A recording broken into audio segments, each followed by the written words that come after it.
জাপানে নাকি সবচাইতে দামি মাছের মধ্যে পটকা মাছ এবং কাঁকড়া হচ্ছে সবচাইতে দামি একটা মাছ। কাঁকড়া মাছ কিনা আমি জানি না, বাট এটা হচ্ছে অনেক বেশি দামি। তো হ্যালো গাইজ, আসসালামু আলাইকুম, ইটস মি তার কাজিজ অ্যান্ড ওয়েলকাম টু কাবোচাস ব্লগ।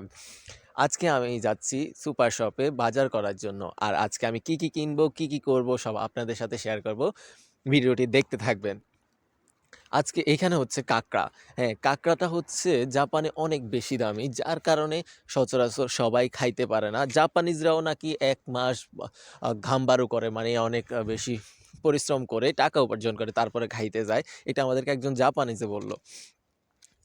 আর এইটা হচ্ছে এখানে আমি রামেন নিতেছি, নিতেছি। এটা জাপানে, জাপান হচ্ছে রামেনের জন্য বিখ্যাত। যার কারণে আপনি যেইখানে যাইবেন রামেন দেখতেই পাইবেন। আর এইখানে আপনি জাপানে আমার মনে হয় টাকা থাকলে জাপানে সবকিছু পাওয়া যায়। হ্যাঁ, অনেক জিনিস আছে যেগুলা পাওয়া যায় না।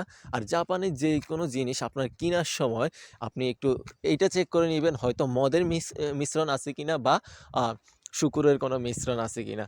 কারণ ওইখানে জাপানিজরা বেশিরভাগ জিনিসের মধ্যে শূকরের তেল ইউজ করে, শূকরের আম মাংস ইউজ করে। এই কারণে সব ভালো করে চেক করে নিতে হয়। তো আমি বিল পে করে চলে আসছি। আমাদের একজন ভাই আমাদেরকে আজকে ম্যাকডোনাল্ডসে নিয়ে আসছে। উনি আমাদেরকে বার্গার খাওয়াবে।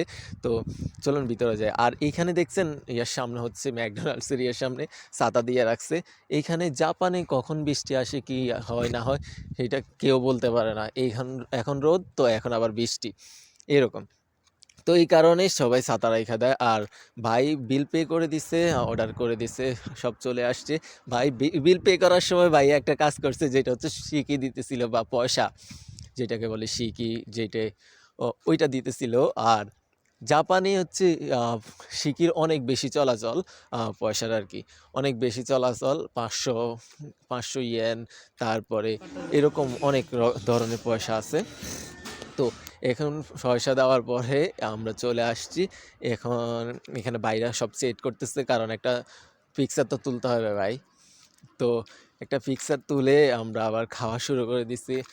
ভাই, এক কথায় ম্যাকডোনাল্ডসের যে বার্গারটা অস্থির ভাই, আই লাইক ইট।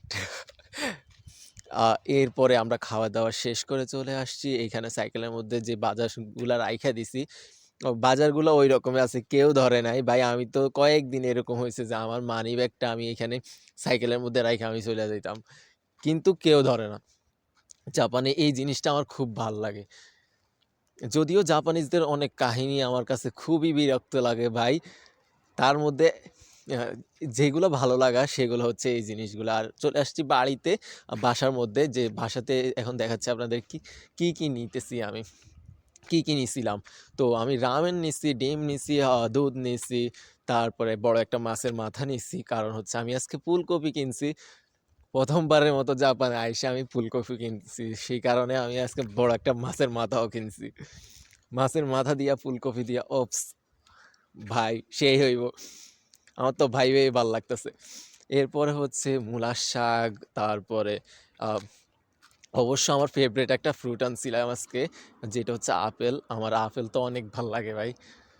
যার কারণে একদিন হইলেও চেষ্টা করি যে, মাসে একবার হইলেও চেষ্টা করি যে আপেল কিনার জন্য।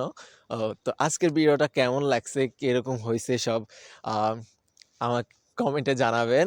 আর পরের ভিডিও দেখা হবে। অবশ্য ভালো থাকবেন। আল্লাহ হাফেজ।